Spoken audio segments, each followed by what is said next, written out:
Plongeons maintenant dans la partie pratique. Mais elle parlait déjà de quoi la première partie ? Ok, alors on y retourne. On avait regardé 3 merveilleuses vérités qui étaient résumées par ces 3 points. Le mystère, en Christ et céleste. Alors, le mystère montre qu'il y a un nouveau groupe de personnes sur la terre qui ne sont pas distinguées par une race ou une nationalité. Ce groupe est appelé Ecclésia, ou son épouse, ou encore son corps. Elle est en contraste avec les peuples existants sur la terre.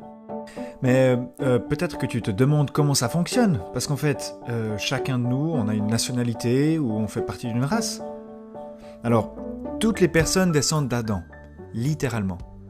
Mais le Christ glorifié n'a pas de nationalité. Et si tu es dans son arbre généalogique, alors toi non plus. C'est exactement le point exprimé dans l'expression « en Christ ». Nous trouvons notre identité en Jésus-Christ. L'inverse serait l'identité en Adam. La 3e vérité est que ce nouveau groupe n'est plus terrestre, mais céleste. Nous sommes maintenant citoyens des cieux et non plus citoyens de la terre. Ok, mais comment mettre ça en pratique ? Eh bien, c'est exactement ça qu'on veut voir dans cette vidéo. Alors, la partie pratique est bien structurée. Elle est divisée en 3 parties, nous donnant la manière dont nous devrions vivre quotidiennement chacune de ces 3 vérités ou de ces 3 principes. La première partie nous montre comment ce nouveau système fonctionne. La deuxième nous explique les nouvelles relations qui résultent de notre position en Christ et comment nous devrions nous comporter. Et la 3e partie nous montre qu'il y a un combat qui se passe dans cette nouvelle sphère, mais que nous pouvons en être vainqueurs. Alors, commençons avec la première partie. Comment ce nouveau système fonctionne ? Quel est le secret de cette ecclésia ? On remarque que c'est comparé à un corps, et chaque corps a une tête reliée aux différentes parties. La tête, c'est Christ dans les cieux, et tous ceux qui ont la vraie vie, qui sont connectés à la tête, sont son corps. De plus, la tête contrôle le corps. Dans l'Église, cela se manifeste par le fait que Dieu donne et habilite les gens à réaliser ses plans et ses objectifs. Le grand et ultime but est que le corps lui-même se construise dans l'amour.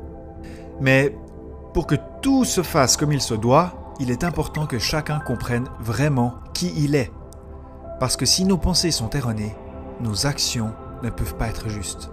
Ça fait sens, non ? Et c'est là-dessus que commence la 2e partie, en expliquant que nous sommes une nouvelle personne, que nous sommes en Christ, et que même si notre corps est encore sur la terre, notre vraie identité et appel est en Christ, dans les cieux. Et tout commence depuis ce point. Les principes des cieux devraient contrôler nos comportements sur la terre. Par exemple, la relation entre un mari et son épouse, le modèle céleste est Jésus-Christ comme époux et l'Église comme épouse. C'est ce que nous devrions refléter ici sur la terre.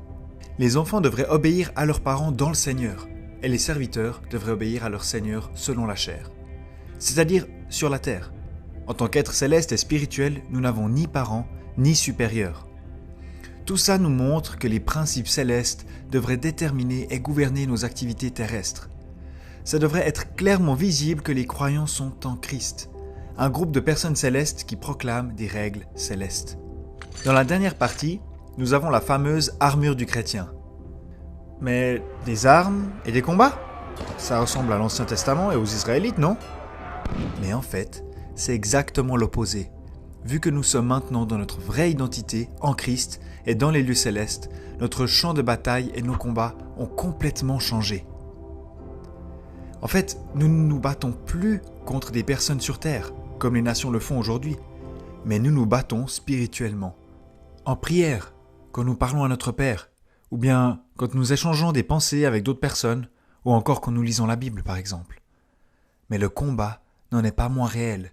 Il est vraiment là et très difficile. Et nous pouvons uniquement gagner si nous combattons en étant en Christ.